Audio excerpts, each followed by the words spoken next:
The following program was provided by an independent producer solely responsible for its content.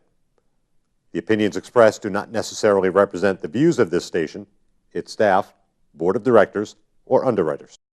Welcome to Common Sense Living, the stepping stone to success. Common Sense Living, where common sense makes perfect sense.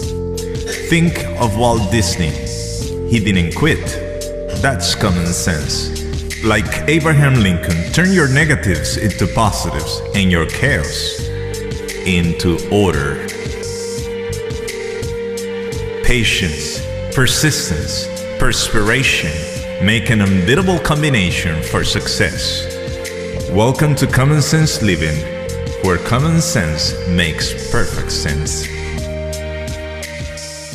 Yes, this is Common Sense Living, and this is your host, Jose Luna. Thank you for watching Common Sense Living, where common sense makes perfect sense. And today, we have an explosive program for you. So if you have seatbelts, put them on, because today we're going to talk about the economic showdown. I think we are overdue with these economic problems that are going on, and we need to really dig in what the Bible really says about it. So, and with us, we have our co-host, Brian Yon. How are you? Doing wonderful this fine day in January. How are you? Oh, man, too much snow here. Yeah, we'll move back to the Dominican. You're in New England, it's what we get. I know. Too much snow, you know it. I got buried, man. I got buried. But we dug ourselves out. So what about you? You got a lot of snow? Yeah, we got just as much snow as everybody else, you know, probably about 1.5 feet, 2 feet. Drifts 3-4 feet. It is what it is. It snows, New England. A common friend got 30 inches of snow. Yeah. That's almost 3 feet of snow. Almost 3 feet. Almost 3 feet. Yeah. Wow. And there's another round coming. More snow coming tomorrow night, Monday. Oh man. Yeah, well, it is what it is, right? That's right. But while the snow comes and while that happens, we want to share with you about what's going on. What is exactly going on here in the U.S.? Unemployment rate appears to be low, though for the first time since 2008, for example, 1 in 5 people are living under food stamps. How is that happening? What's your view about that? Well, you know, it's about time now. The world economy in itself, you know, it goes through a period of economic resets, you know, and it kind of follows a cycle. The last economic reset was after World War II. Before that, it was, you know, after World War I. Before that was World War II. The British, everything, you know, the British had the sterling pound was the world trade currency. Right. Prior to that, you know, England had gotten just devastated during the war, and after the war, people lost confidence in England and their ability to really manage the fund. The United States took over, a new strong nation. It was, you know, very little debt. They came into the world, and there was a lot of confidence in the American dollar, in the United States dollar. Now, fast forward 70 years, you know, and here we are. And we are way down in debt. Even if we take all the GDP and pay it in interest, we will not be able to survive and pay this debt. Well, I mean, it's interesting, you know, 17 trillion in debt that, you know, the United States owes, excuse me. Now, in the world market right now, there's a couple things. You know, Russia has faced superinflation. India has faced superinflation. But I heard a rumor on the internet that they were, saying that Russia right now, for example, is dumping the dollar as the international or world currency. And not only Russia, there are a lot of countries that are moving in that direction of dumping the dollar, because I don't know if our viewers really understand a little bit of these dynamics. The United States is the only country in the world that holds the dollar and produces the dollar, but the dollar is the only currency in the world that is the international world currency. So let's say if my country, Dominican Republic, wants to buy shoes from the US, let's hypothetically, we want to buy shoes, we want to buy peaches from the US, we don't produce peaches. We want to buy strawberries, we don't produce strawberries. So we have to take our pesos, change it into dollar, and then pay the traders here, the sellers here in the US in dollars in order for us to get that product. The United States doesn't have to do that. So they simply have the currency, therefore they can go and do that. So that's a great advantage. But there is a problem. We have been printing money for so long, printing and printing and printing so much money, and getting in debt, and nothing seems to be happening. Well, I mean, without going into a huge, economical lesson here, basically the United States dollar, it's based on a fiat money system. Right. And what that means is basically, the sterling pound used to be just that. You get the 1 pound was equal to 1 pound of sterling silver. Nowadays, the U.S. dollar, it's a faith-based economy. So the value of the U.S. dollar is what everybody perceives it to be. And it's not necessarily against gold. No, it's basically a fiat money system, and historically, every fiat money system that has ever happened, that has ever been around, after a period of time has hyperinflated, and after it hyperinflates, it collapses. Now, we're probably due for hyperinflation of the U.S. economy about 10 years overdue now. 10? At least. You're being very I'm being conservative. very kind. I mean, by no means am I an economic major, but we are very, very set. We're at the precipice of an economic collapse. Major collapse. And because the U.S. economy, or the world, is the world trade currency, the U.S. dollar, it's going to affect everybody on a global scale. Now, China has been happily buying up United States debt. Actually, they did, but now they dumped it. And what is happening, they decided to get rid of most of the debt. And now it's Belgium who's buying most of the debt and has become the biggest player in the buying of the debt of the United States. China wants to move out from that. And China has been stockpiling gold in the last year like crazy. I mean, it's unbelievable. They have been stockpiling gold. Germany asked for the gold they had put in vaults in New York, and the gold is not getting there. They barely got about four tons or 400 pounds. I don't remember exactly, but that doesn't matter. The point is that all these world economies somehow are not trusting the currency of the dollar for their international trades. Right, and what that really means to us is that, we go to work. I mean, what's the minimum wage right now? $7.25? About. So people are going to go work. You're going to take home a few $100s a week. You go to the store, you need to buy some milk. Milk has now risen, I mean, about 75% in the last... Food has increased about 23%, prices all over People, all across the board. They want to go buy milk. Common cheese, peanut butter has even, that's risen. I remember I used to go to the store. What's a gallon of gas? Right now, the gallon of gas, oil prices have dropped dramatically. Oil prices up to $100 a barrel almost. Now it's down, sitting around $40 a barrel. I mean, all of these things. Now, why has that dropped so much? You got to really consider this. Now, the dollar that we used to earn used to be worth $1.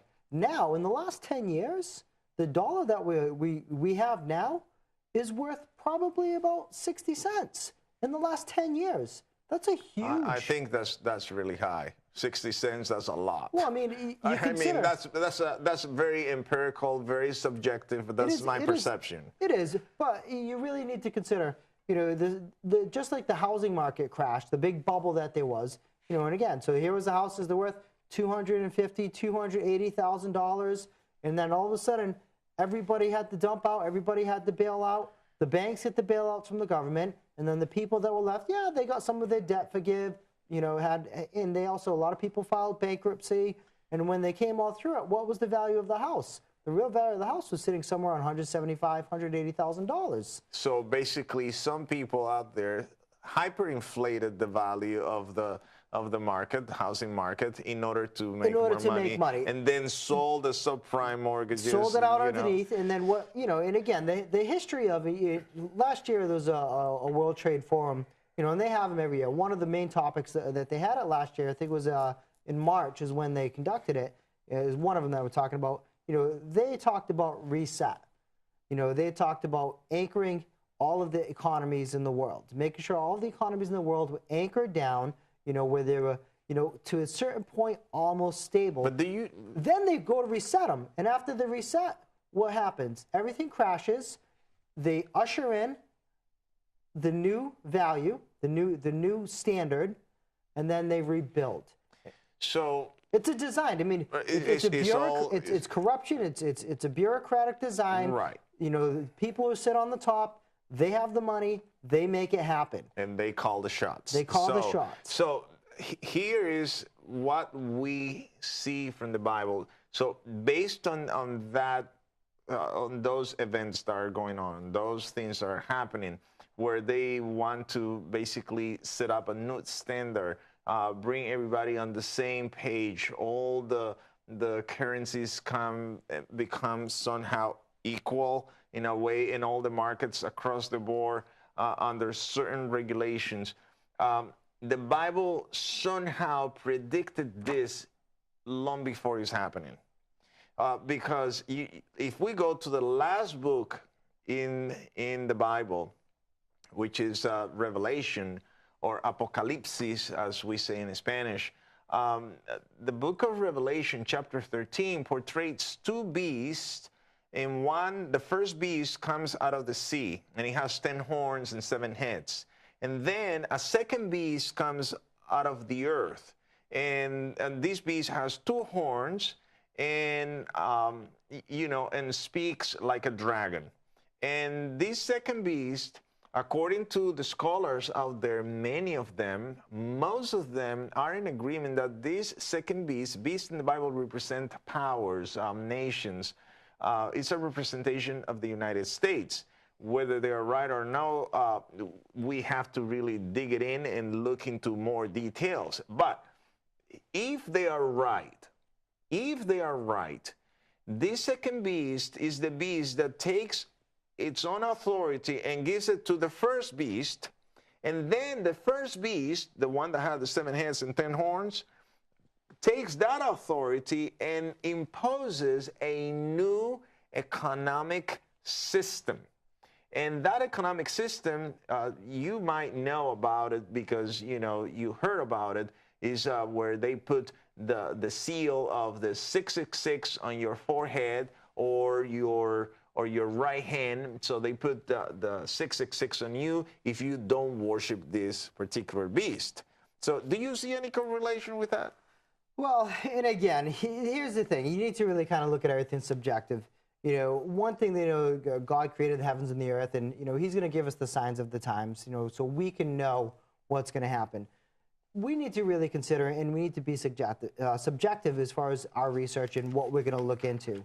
Now, are there a lot of similarities between, the second beast in the United States and the fall, and how the United States, it's at a precipice now. Our debt is held mainly by other countries, and this isn't. So that means that if we fall down, those countries fall down with us. Everybody's going to fall down with us. This isn't just your debt and my debt. If you fail, I'm going to get by okay. If I fail, you're going to get by okay. The national debt isn't debt that's really held by you and me. The national debt is held by the bureaucracy and the politicians of the country.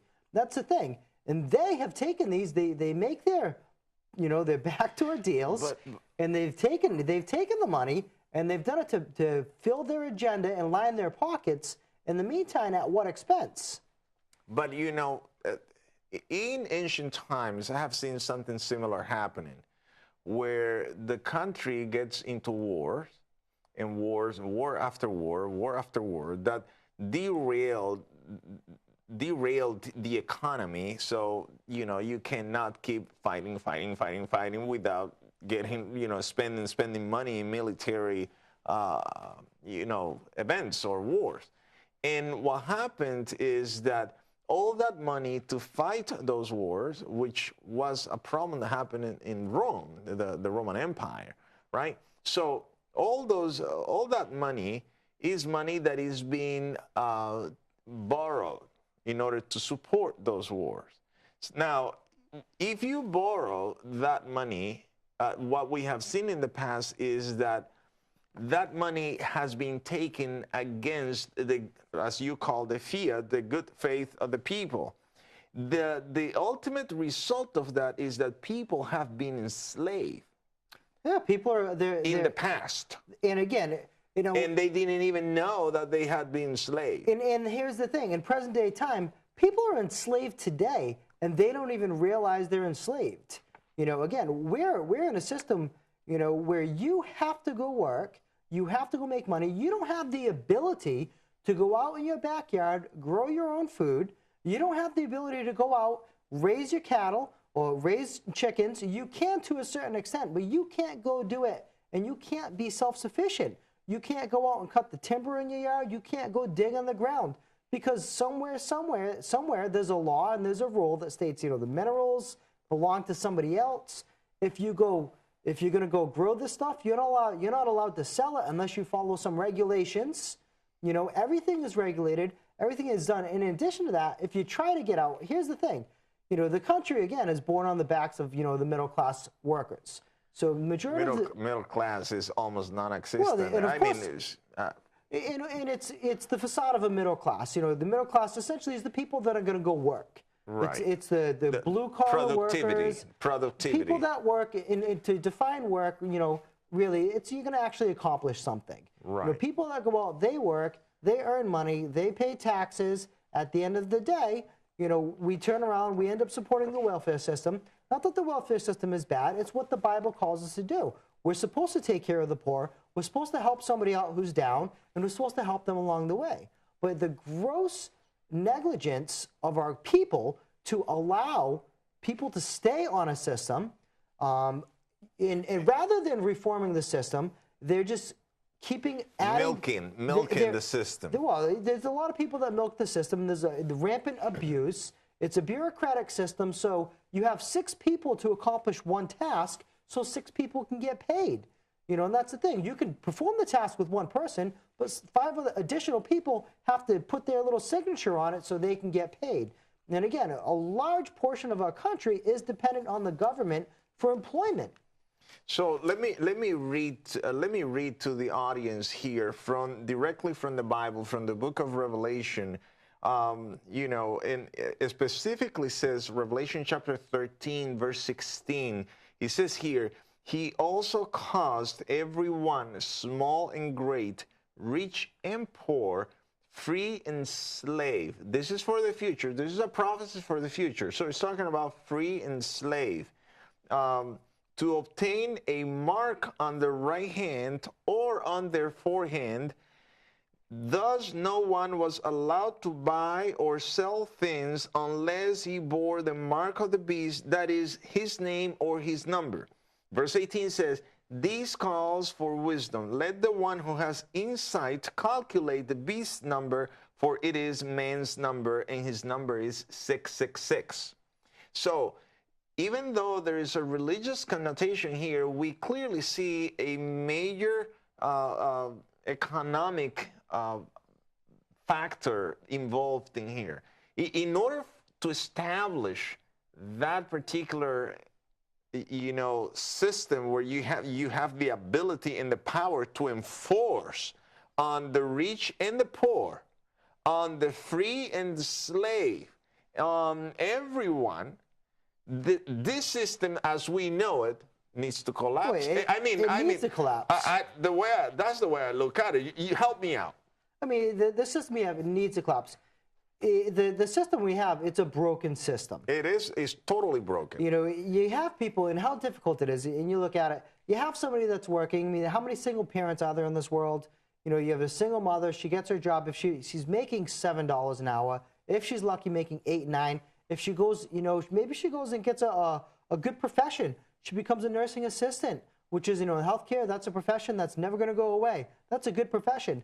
In the state of New Hampshire, you're going to get, you know, 11, maybe $12 an hour, depending on what shift you're going to work as starting pay. What does that really equal? That is slightly above poverty level. And if you have a child, you need to pay rent, okay? You cannot afford to support yourself. That's the bottom line. Unfortunately. Never mind the fact that in your child's younger years, you need to put the child in daycare. So here it is. Here's your choice. You can pay for daycare, okay? I pay for daycare. I go to work. I work all week long. I pay my car insurance. I pay my rent. I pay my utilities. And somebody instilled their values on your child, right. Which is nothing wrong with that, but again, hey. I buy food. At the end of the week, what am I left with? $20, $30 a week.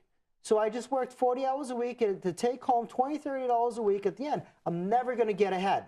Never going to get ahead. Never. So here's the alternative. Let's get an education. Wonderful. Let's get an education. So now let's stop. So we get into a depth of between you know, $30,000 to $100,000. And again, so you look at what the average sets are, but you know, so let's go to school for a few years. Majority of jobs that are out there, they want you to have a bachelor's degree, and when you have a bachelor's degree, but we should encourage people to go to school. By all means, go to school, get an education. But the majority of the jobs that are out there, and this is what we're faced with in this country. So here's these youth that are coming out of school. Actually, not even youth; they're young adults. They're coming out of school. You know, some 4-year, 6-year programs. They're saddled with debt, ranging anywhere from, you know, if they go to a small community college for a couple of years and then they transfer over to university, you're going to be $30,000 in debt after you finish up with a bachelor's degree. Least. Being very frugal, okay? Right. Being very frugal, you're going to have $30,000 in debt. You know, a lot of people are coming out $50,000, $60,000, $70,000 in debt. Okay? Yeah. I have a friend who has $500,000 in debt in education. And again, from his he went to study to become a doctor, a medical doctor. $500,000. Right. So I mean, in debt. So here you go. I go 4 years. Wow. I go 4 years. I get my bachelor's degree. And now let's go get a job now. Let's go find some gainful employment. So I go out, I follow the process, I have a good resume, here's everything. You know, I go out, I apply for jobs, I go through the interview process, which is hellish for a lot of people. You know, you have to interview, you have to take personality profiles, psychological profiles, 3rd, 4th interviews, then you finally land the job.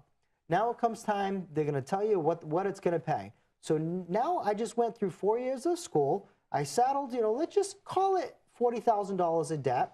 In the meantime, I either had somebody support me or I worked my tush off, you know, just to live, going to school, having no life, you know, trying to support a child, and also trying to feed myself and keep the lights on.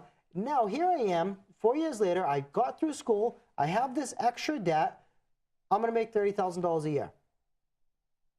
Maybe $35,000 a year. And then when you add the insurance, rent, utility bills, when it you know, the different to changes of clothing for the different seasons, you know, shoes and everything adds up. How are you going to get ahead? How are you going to get ahead? You're never going to get ahead. And this is the system that we're in currently. You know, the only way you're going to get ahead is if, you know, one, the system is completely overhauled, which, again, it's almost impossible to overhaul the system.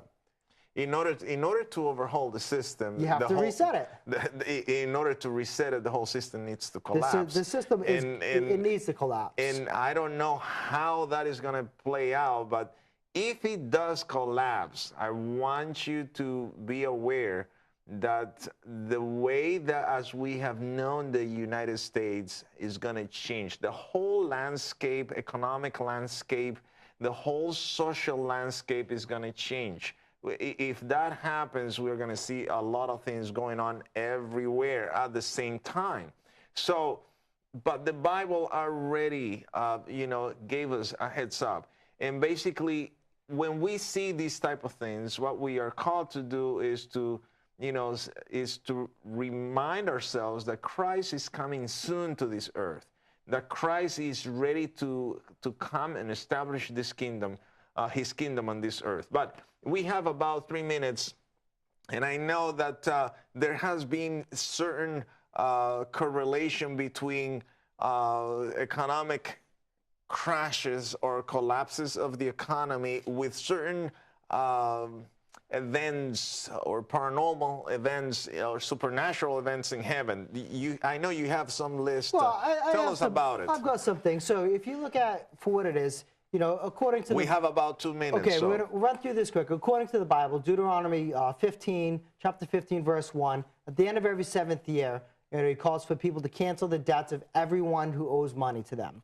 So look at this. That was a great system. It was a great system. And again, if you follow that system, here we are right now. 2013 is this right now is in the middle of that year.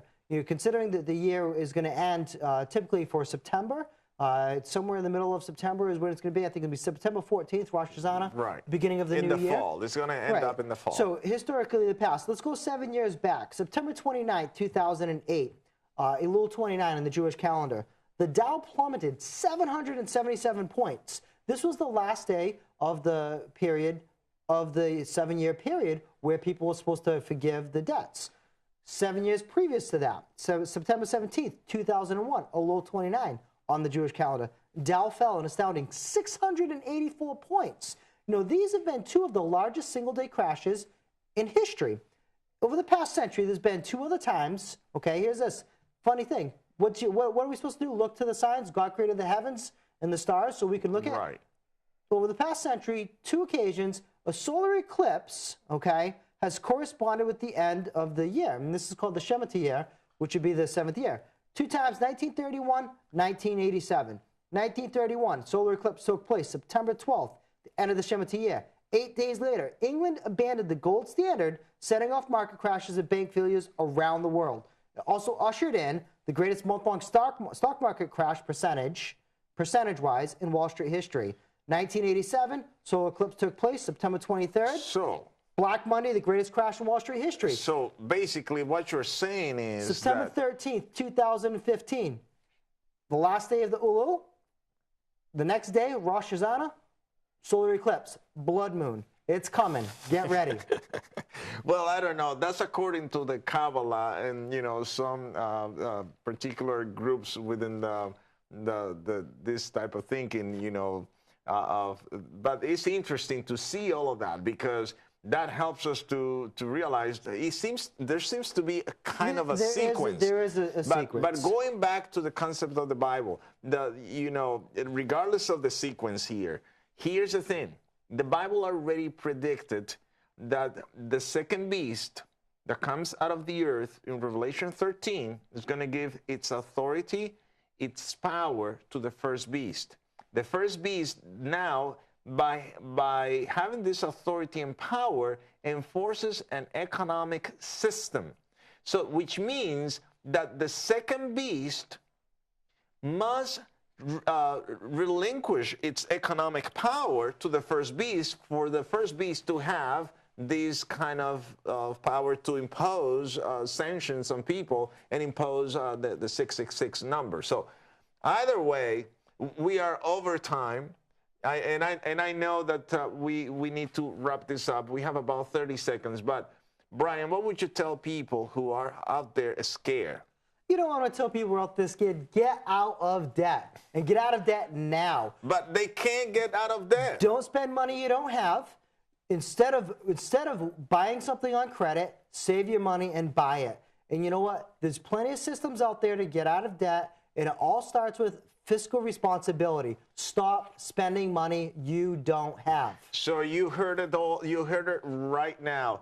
Don't continue spending money you don't have. And that's a great, great advice. See you next time in Common Sense Living. Welcome to Common Sense Living, the stepping stone to success. Common Sense Living, where common sense makes perfect sense. Patience, persistence, perspiration make an unbeatable combination for success. Welcome to Common Sense Living, where common sense makes perfect sense. The following program was provided by an independent producer solely responsible for its content. The opinions expressed do not necessarily represent the views of this station, its staff, board of directors, or underwriters.